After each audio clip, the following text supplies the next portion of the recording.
Assalamualaikum warahmatullahi wabarakatuh. Halo, semangat Salam. pagi, Besti Super. Senang sekali saya, Rudi Sukmana, dapat menjumpai Anda semua kembali dalam sebuah acara paling fresh dari Suara Berita TV. Kali ini kita akan berbincang-bincang dengan seorang anggota DPR RI dari fraksi Partai Keadilan Sejahtera atau PKS, Dapil DKI 1, tepatnya Jakarta Timur. Beliau juga aktif sebagai dosen di Universitas Mercubuana Jakarta. Langsung saja kita sapa. Assalamualaikum warahmatullahi wabarakatuh. Bapak Dr. Haji Mardani, Alisera, Master of Engineering. Bagaimana kabarnya, Pak? Waalaikumsalam warahmatullahi wabarakatuh. Baik, alhamdulillah, lengkap sekali. Baik, sebelumnya saya ingin membagi pantun perkenalan untuk Bapak. Pergi ke sungai memancing ikan. Cakep, Dapat ikan kecil, ikan mas koki. keren. Assalamualaikum saya ucapkan teruntuk Bapak Haji Mardani. Waalaikumsalam. Luar Baik, Bapak biasa izin. pantunnya. Baik, Bapak izin untuk mulai bincang-bincangnya, Pak. Monggo, monggo. Sebelumnya kami ingin menyampaikan selamat kepada PKS yang telah ditetapkan sebagai partai peserta pemilu 2024 dengan nomor urut Terima 8 kasih, Pak ya. terima kasih, terima kasih. Nomor urut 8 Pak. Nomor 8. Nah ini menarik Pak. Pada pemilu tahun 2019 lalu juga kalau nggak salah PKS berada di nomor urut 8 Pak. Nomor 8 juga urutannya, Iya. betul. Ini bagaimana pendapat Anda Pak terkait hal ini? Apakah ini pertanda atau bagaimana? Silakan Pak. Sebetulnya nomor manapun nomor baik ya, tetapi ketika nomor kita sama dengan nomor pemilu sebelumnya, maka itu menjadi kebaikan karena memudahkan kita untuk recalling ya, mengingatkan ulang pemilih. Tapi tetap pemilih yang cerdas pasti akan melihat bagaimana kiprah dari partai bersangkutan, nomor berapapun. Karena itu buat PKS nomor 8 bagus, tapi yang paling penting kerja melayani masyarakat. Itu yang lebih penting. Bagaimana pendapat Bapak terhadap penyelenggaraan Pesta Demokrasi 2024 nanti, Pak? Silakan, Pak. Tentu ini menjadi salah satu hajatan politik terbesar karena di 2024 ada 3 peristiwa besar ya, pemilu 14 Februari, pemilu legislatif dan pemilu presiden, dan 27 November 2024 pemilu kepala daerah. Nah, ini menjadi momen bagaimana rakyat memberikan mandat kepada partai atau kepada calon presiden atau kepada calon kepala daerah. Dan untuk itu kegiatan seperti ini menjadi sangat penting karena memberikan informasi kepada pemilih untuk bisa rasional memilih. Bocoran, Pak, apakah Bapak akan mencalonkan diri kembali menjadi anggota Dewan? Itu nanti akan ditetapkan oleh partai, tapi sementara ini karena saya masih menjadi anggota legislatif, maka kewajiban saya untuk melayani konstituen dan memperjuangkan Partai Keadilan Sejahtera. Apa aja sih, Pak, untuk program unggulan Partai Keadilan Sejahtera, Pak, saat ini? Untuk saat ini ada 3 yang paling utama. Tentu yang pertama adalah bagaimana kita betul-betul mencoba untuk mengawal agar pemberdayaan ekonomi, kemajuan ekonomi, dan peningkatan pendapatan masyarakat dapat tercapai ya. Karena setelah pandemi COVID-19 yang sangat mengganggu dan membuat banyak kena PHK, banyak usaha kecil gulung tikar. Ini berat. Nah, PKS berusaha dengan seluruh jajarannya melayani masyarakat agar ekonomi kembali bergerak. Yang kedua tentu pendidikan. Kita tahu tidak ada bangsa maju kecuali pendidikannya maju dan berkualitas. Karena itu PKS sangat concern mengawal kebijakan pendidikan pemerintah, mengawal dana pendidikan yang 20%, baik APBN ataupun APBD, termasuk menjaga agar para guru kita terus tumbuh dan berkembang. Karena pendidikan salah satu komponen utamanya adalah guru, guru, guru. Kalau saya bahkan dari 3-4 tahun lalu punya kampanye, gaji guru itu minimal 20 juta rupiah gitu loh. Kelihatan besar, tetapi itu investasi yang bagus karena tentu tidak sembarang guru ya, tapi guru yang memenuhi kualifikasi mulai dari kapasitas, integritas, sampai kepada kemampuan komunikasinya sehingga anak-anak menjadi sangat tertarik. Yang ketiga tentu kita lagi berhadapan dengan bab lingkungan hidup ya, karena climate change, masalah sampah, masalah plastik, makin lama kayak misal gini, kita maju sendiri tapi temperatur kita makin tinggi, permukaan laut makin naik, bencana makin banyak, ya namanya kita hidup di alam yang sangat berbahaya. Karena itu kesadaran kita menjaga lingkungan, contoh misalnya kita punya program Zero Waste, gitu. Betul-betul mencoba tiap keluarga tidak memiliki sampah ya. Kalaupun dia punya sampah, maka dia bisa memilih dan memilahnya mana yang organik, mana yang anorganik. Yang organik nanti disalurkan menjadi pupuk kompos, yang anorganik tentu bisa dijual. Termasuk kita mendorong agar tiap RW bisa memiliki pengelolaan bank sampah mandiri. Itu salah satu program utamanya. Yang unggulan Pak ya. Tadi menarik Pak untuk yang program utama yang nomor 2 itu masalah pendidikan Pak. Ini seperti yang sudah kita ketahui 2 tahun atau mungkin menjalan 3 tahun pandemi ini yang masih juga sebenarnya belum selesai. Pendidikan kita seakan-akan terlihat berubah total nih Pak. Tidak ada lagi tatap muka, adanya secara daring. Pendapat Bapak seperti apa nih Pak? Di luar negeri kayak di negara maju, contohnya di Nordik, di Eropa Utara, ataupun di kawasan Amerika, tetap untuk SMP ke bawah, keberadaan pendidikan tatap muka wajib dan fundamental, tidak bisa digantikan. Karena di sana ada etika, ada akhlak, ada adab, ada transfer of spirit, ya, kemudian ada contoh teladan. Tentu kalau sudah masuk ke kampus, ada sedikit jendela di mana online education bisa kita terapkan, tetapi tetap harus ada pertemuan tatap muka, karena kayak misal diskusi dengan dosen pembimbing online sama offline itu beda. Nah, tentu ini menjadi tantangan besar buat kita karena pandemi kemarin membuat sebelumnya Indonesia sudah sampai di angka 8 sampai 8,5 tahun pendidikan, tapi dengan pandemi kita mundur lagi menjadi 7,5 tahun. Jadi ini harus dikejar segera kemunduran selama 2 tahun pandemi ini agar kita kan punya bonus demografi ya. Karena bonus demografi ini kalau tidak dikelola bukan menjadi berkah, dia menjadi musibah. Sayang, anak-anak muda yang tidak terdidik, yang tidak beradab, nanti malah membuat banyak, minta maaf, beban bagi negara. Tapi kalau terdidik dengan baik, maka dia akan menjadi salah satu unsur yang memajukan negara. Pak, mungkin ada bocoran juga nih Pak, untuk pemilu 2024 nanti, apakah ada program unggulan baru dari PKS nih Pak? PKS sedang mematangkan konsep politik gagasan. Tentu demokrasi yang maju itu mesti demokrasi yang berkualitas. Bukan sekedar demokrasi bahwa tiap 5 tahun kita pemilu, tapi tidak ada terobosan dalam pikiran dan gagasan. Contohnya penataan ulang sistem politik kita ya.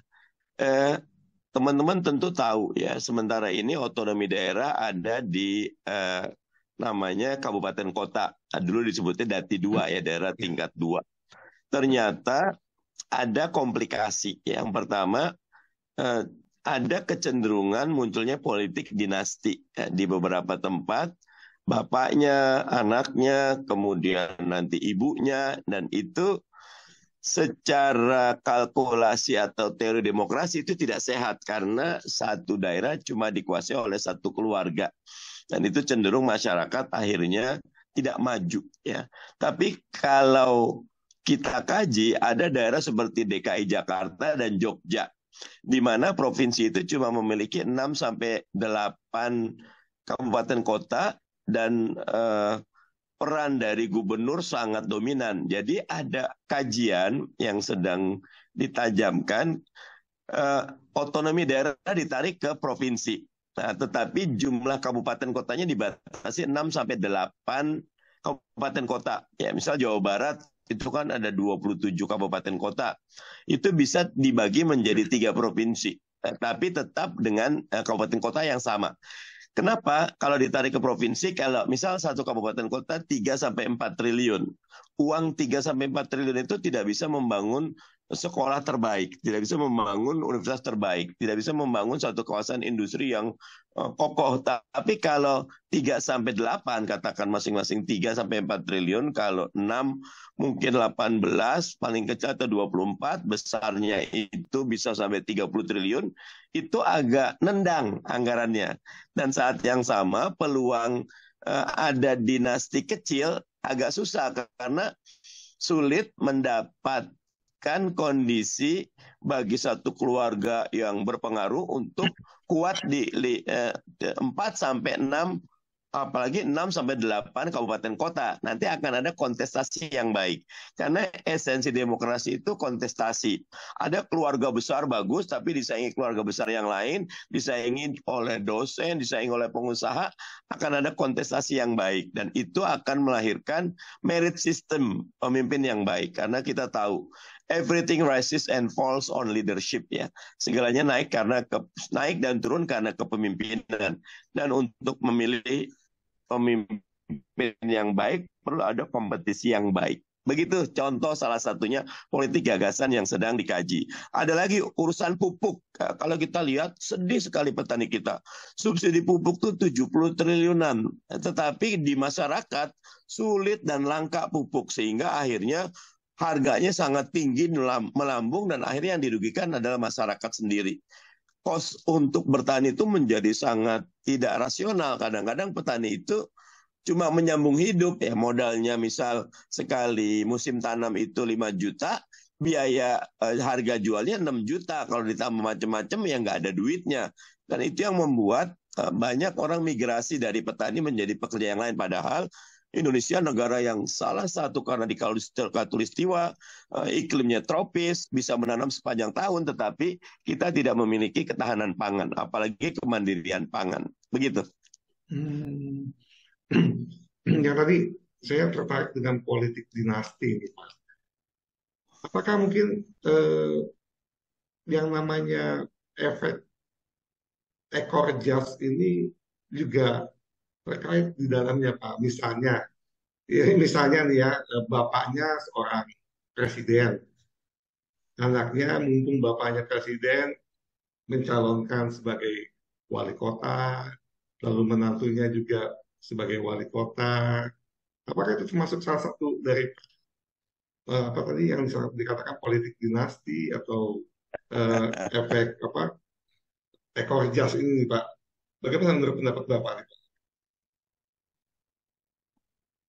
Yang pertama tentu hak setiap orang untuk mencalonkan dan dicalonkan ya. Tetapi saya setuju kalau posisinya, misal saya anak presiden, dan presiden itu selalu menghiasi berita setiap hari.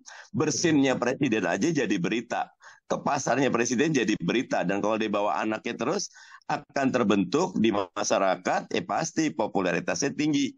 Kemudian kalau dia maju, apalagi di daerah kita ini kan masih agak kental budaya feodalnya ya. Jadi bawahan itu ketika atasan maju, walaupun tidak diminta, tapi ya nggak enak kalau nggak bantu.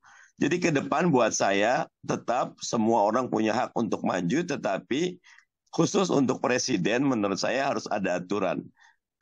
Keluarga inti tidak diperkenankan maju bertanding ketika Menjabat. masih menjabat presiden.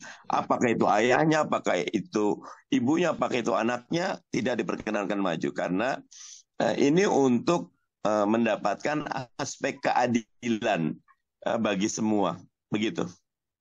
Ini bahasan yang ngiri-ngiri sedap ini, Pak.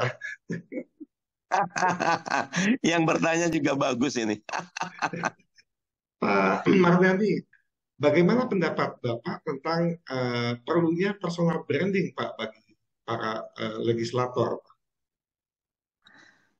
Pandangan saya yang pertama tentu kapasitas dan integritas dari legislator atau calon legislator. Karena contohnya marketing itu ya memasarkan produk yang bagus. Tetapi produk sebagus apapun kalau tidak dimarketing dengan baik, tidak di-branding dengan baik, ya tidak akan dikenal dan tidak akan dipersepsi baik oleh pemilih. Jadi kalau buat saya yang pertama tentu kapasitas dan integritas. Tapi yang kedua, popularitas memerlukan marketing dan personal branding. Dan inti kalau di politik, marketing terbaik ya personal branding. Karena ada banyak calon, ada banyak ide, atau banyak gagasan, sangat sulit mendiferensiasi, membedakan satu dengan lainnya, kecuali kita punya personal branding yang baik, sehingga stand out among the crowd, ya kita akan menonjol dan tertanam dalam consciousness alam bawah sadar pemilih, dan itu cara kampanye terbaik buat saya. Kalau seorang Mardhani Alisera, saya pikir personal brandingnya sudah dapat, Pak. Sebagai Saya penggagas, masih berusaha dan bekerja sambil berdoa. Bapak terkenal brandingnya sebagai seorang penggagas ganti presiden pada beberapa waktu yang lalu. Ya, dan juga yang paling menarik dari Bapak adalah ketika sedang uh, berdebat atau berdiskusi, sangat terlihat Bapak EQ-nya ya, mungkin bisa dikatakan EQ-nya di atas rata-rata karena tidak pernah terpancing emosi, selalu tertawa dan tersenyum. Saya pribadi mengacungkan jempol. Terima kasih, walaupun saya lagi banyak doa yang namanya debat kan, bagaimanapun selalu punya nuansa yang berbeda. Orangnya sama debatnya, tetapi kalau temanya beda, kemudian kondisi beda, tentu responnya bisa beda. Kalau buat saya, makanya saya lagi berusaha, manapun media, kalau mengundang atau meminta tanggapan, selalu saya usaha untuk menjawab. Karena buat saya, jangan lihat besar kecilnya. Setiap media adalah kawan utama kita, setiap media adalah mitra utama kita yang membawa gagasan kita untuk dapat didengar dan mudah-mudahan dimengerti oleh publik dan pemilih. Jadi kadang-kadang saya suka gini, diundang oleh misal TV ataupun media kecil, saya datang. Kemudian saya evaluasi sama tim, tadi kayaknya skala 0 sampai 10, saya tadi 5 gitu loh. Nggak kenapa, kita maju terus. Justru practice makes perfect kan, yang penting maju terus. Nah ketika kita 5, 5, 6, suatu ketika diundang di forum besar, kita sudah punya warming up. Nah itu buat saya, makanya buat saya memang semua pertanyaan, permintaan media, harapan publik wajib sebisa mungkin dipenuhi. Saya ingin wawancara tentang keluarga nih Pak. Ini dengan agenda kesibukan Bapak yang tentunya padat, mungkin super padat. Bagaimana Bapak mengelola semua kesibukan tersebut Pak, agar semua dapat terkoordinasi dan berjalan dengan baik? Beruntungnya kita punya alat komunikasi ya, sehingga kadang pesan video, kalau pagi kalau saya cium semua anak dan cucu gitulah, selalu seperti itu. Kemudian walaupun waktunya pendek, saya suka saya memanggil diri ke cucu itu Baba ya, karena saya orang Betawi gitu kan. Baba ada di rumah besok jam 4 sampai jam 6 sore. Ayo kumpul dong para cucu. Nah kadang-kadang satu yang menarik, saya selalu pesan sama istri, pastikan ya selalu ada makanan bergizi buat cucu, ya coklat kah, buku berkualitas kah, kemudian biskuit kah, buah-buahan kah, sehingga memang ketika ada tamu kita sudah siap untuk menjamunya. Itu salah satu kiatnya gitu. Selain yang utama tentu doa ya, karena yang memiliki kita, yang memiliki anak cucu, mantu, tetangga semua itu yang di atas. Doa biar selalu dapat momen terbaik kepada orang-orang terdekat dan tercinta. Sudah berapa Pak cucunya sekarang Pak? 10, saya punya cucu 10. Cucu. Uh, Kalau 4 perempuan, 6 lelaki. Wah, kalau udah ketemu, saya pernah posting di IG tuh, saya jadi kuda naik 6 cucu di punggung saya. Itu momen paling paling nikmat buat saya. yang paling kecil umur berapa Pak cucunya Pak? Cucu paling kecil ada kayaknya namanya Aidan. Aidan tuh 7 bulan lah, 7 bulan 7 ya. bulan. Ya, ya. Yang paling besar sudah SD atau SMP mungkin?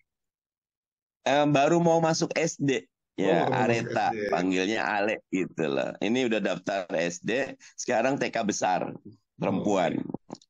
Kalau mantu berapa Pak? Mantu Mantu Bapak? 5.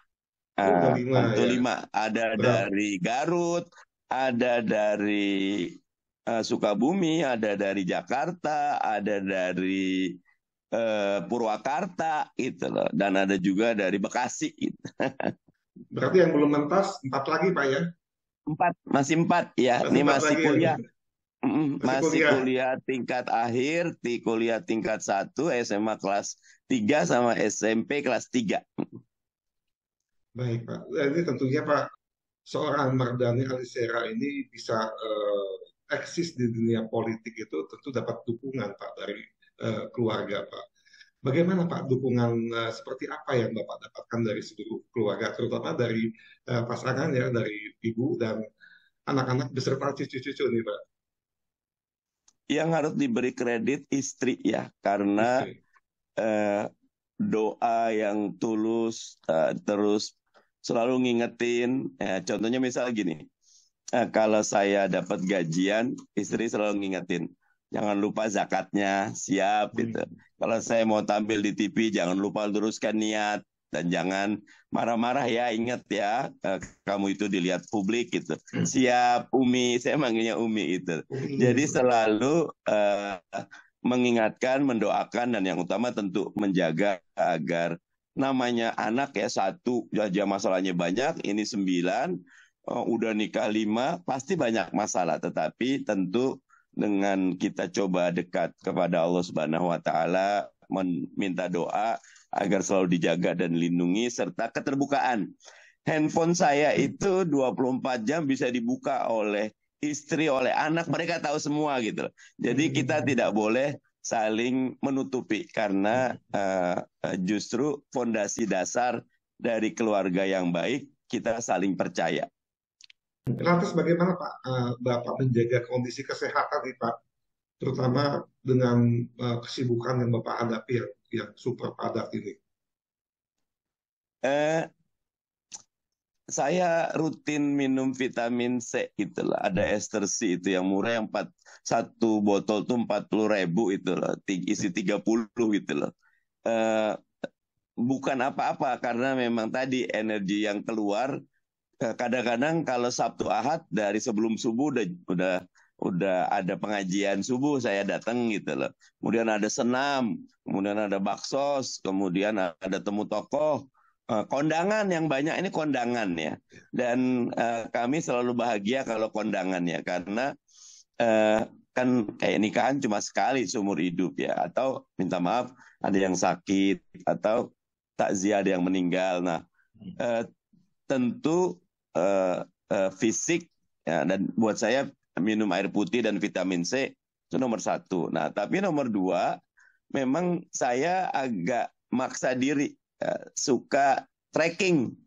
Saya berapa kali trekking ke ini Gunung Pancar dekat Sentul tuh, murah Iya. saja masuknya Rp5.000, kemudian parkir 10.000, udah saya naik ke bukit aja gitu, 2 jam ke atas, 1,5 jam turun, udah capek semua, udah habis itu tidurnya minyak, paginya seger lagi gitu.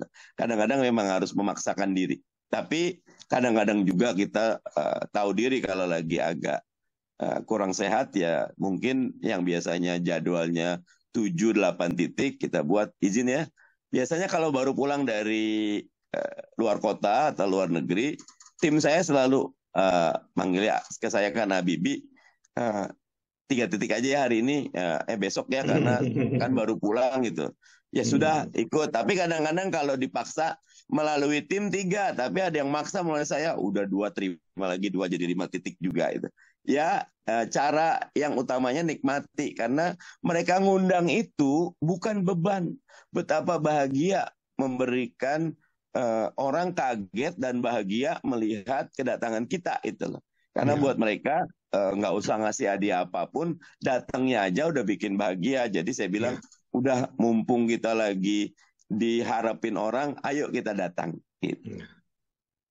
Ada pantangan Pak terhadap makanan minuman mungkin untuk menjaga kesehatan? Saya termasuk yang tidak ada pantangan, tapi sekarang ini karena kan gini, 2023 ini diantara tahun sibuk politik kita. Saya ngerasa berat badan ini harus mulai turun. Jadi kayak banyak teman-teman kalau diet kan susah ya. Saya intermittent fasting aja. Pokoknya 12 jam makan, 12 jam berhenti. Kalau jam paginya mulai jam 8, pastikan jam 8 malam sudah berhenti. Jangan makan lagi. Itu aja. Kalau makanan favoritnya Pak Mardhani ini apa nih Pak? Satu minuman favoritnya? Kalau makanan saya bakso ya. Kalau di luar negeri yang pertama kita cari bakso. Yang kedua nasi padang. Nah, nasi padang ini yang sering diomelin sama istri, hati-hati kolesterol. Tapi saya bilang memang nggak tahan kalau nggak dapat nasi padang gitu loh.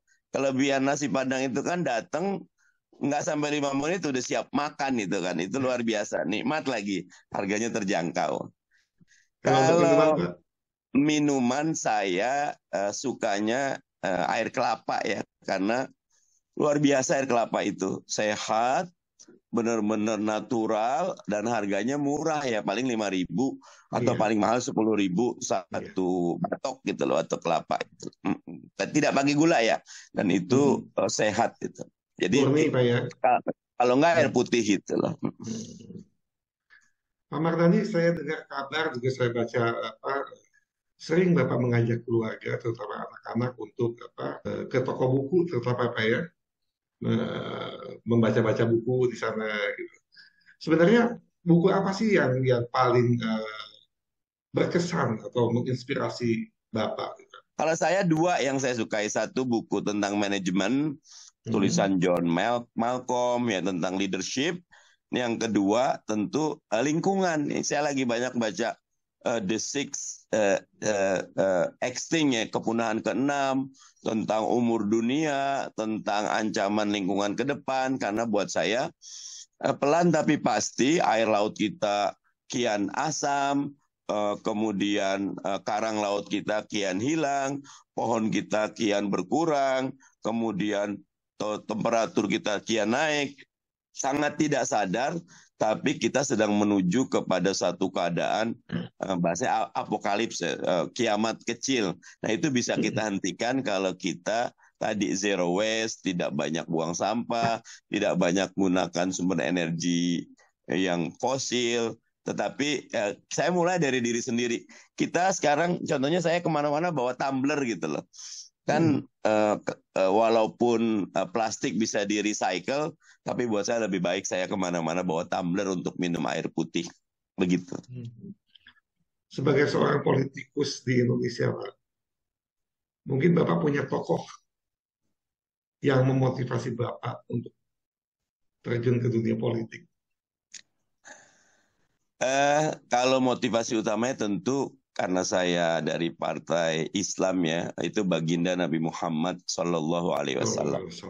Saya ingat kata Nabi, hidup itu harus bermanfaat ya. Khairun nas anfahum linnas. Makanya jadi apapun yang penting membawa manfaat.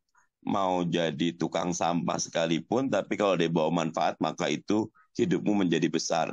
Tapi kalau menjadi presiden sekalipun, auzubillah, kalau tidak manfaat justru membebani, maka itu kamu akan menjadi orang yang kecil ya. Yang kedua tentu saya agak favorit dengan Bung Hatta ya. Bung Hatta ini pemikir ya, membuat Perhimpunan Indonesia waktu masih muda di Belanda ya. Tentu Bung Karno luar biasa ya. Bung Karno ini orator dan tetapi nyun sewu karena saya ini ngerasa secara konsepsi masih banyak kurang ketika melihat tulisan Bung Hatta, buku Bung Hatta, runut, detail, bagaimana beliau memperjuangkan agar koperasi menjadi hidup, bagaimana beliau memperjuangkan agar harmoni keindonesiaan ini menjadi kokoh. Buat saya kagum dengan Bung Hatta. Tentu tiap tokoh punya kelebihan masing-masing. Begitu. Baik, Pak. Kalau hobi, Pak, apakah Bapak punya kegemaran yang sering Dulu bulu tangkis ya, tetapi karena kata istri ingat bulu tangkis itu perlu speed, perlu kecepatan. Nah belakangan saya tenis lapangan. Waktu kuliah di Malaysia karena lapangan tenis dekat, ya, agak enak kan kalau bulu tangkis sekali pukul berapa mili detik udah balik ke kita. Kalau tenis lapangan sekali pukul masih 2-3 detik. Baru datang lagi gitu, apalagi kalau double ganda gitu kan. Nah, bertenis lapangan. Tetapi ketika di Indonesia ini nyari tenis lapangan kadang-kadang susah dan jauh. Akhirnya hobi sekarang jalan. Saya pakai ini nih apa namanya jam digital. Pokoknya setting minimal 6.000 langkah tiap hari. Jadi kadang-kadang nggak naik tangga, nggak naik lift, saya naik tangga aja. Belum 6.000 saya bilang gitu. Nah ternyata alhamdulillah cukup membantu menjadi lebih fit. Gitu. Boleh Pak, mungkin Pak, apa yang menjadi moto atau prinsip hidup yang Bapak pegang teguh? Kalau ya kan gini ya, namanya moto ataupun prinsip hidup itu pengalaman pribadi. Kalau pengalaman pribadi saya, paksakan diri dekat dengan Allah, selalulah belajar dan rendah hati kepada semua. 3 itu yang sering saya ulang-ulangi karena Allah lah yang menjaga kita, ilmulah yang menumbuhkan kita, dan rendah hatilah yang membuat kita disayangi oleh semua. Walaupun dalam kenyataan seringkali saya mentok juga, tetapi ya kalaupun ada salah ya kita minta maaf atau istighfar, habis itu maju lagi. Iya. Mungkin ada pesan Pak yang ingin disampaikan kepada konstituen atau kepada masyarakat. Indonesia ini negara besar. Saya kan oposisi ya, kadang-kadang suka kalau ngelihat orang semangat menyerang pemerintah. Tapi buat saya jangan asal menyerang, tapi belajarlah untuk meneliti fakta bahwa siapapun pasti punya kelebihan dan siapapun pasti punya kekurangan. Berlaku adillah. Terhadap kelebihan kita harus puji. Ya, terhadap kekurangan kita harus lebih proporsional dan memberikan solusi. Mudah-mudahan kalau sikap kita lebih adil, kehadiran kita baik di oposisi atau koalisi atau dimanapun akan selalu memberi manfaat. Karena kita berlaku adil, kita kritis tapi juga konstruktif dan memberikan usul solusi. Itu saja. Terima kasih telah meluangkan waktu Pak untuk berbincang. Saya yang bahagia bisa dapat banyak pertanyaannya berkualitas dan programnya berkesan. Amin, insya Allah. Semoga segala yang telah disampaikan oleh Bapak Mardhani Alisera dapat bermanfaat bagi kita semua. Pak Mardhani tetap sehat selalu dan sukses selalu untuk Bapak. Sami-sami buat semua tim, kru, dan terutama pemirsa suara pemerintah.id. Sehat selalu, maju selalu, berkah selalu. Terima kasih Pak. Saya akan kembali menyapa ke pemirsa. Baik, Besti Super, demikian ngobrol asik dan santai kita dengan Bapak Dr. Haji Mardhani Alisera, Master of Engineering. Saya Rudi Sukmana undur diri. Sampai jumpa di lain waktu. Terima kasih atas atensinya. Tetap sehat dan tetap semangat. Wassalamualaikum warahmatullahi wabarakatuh.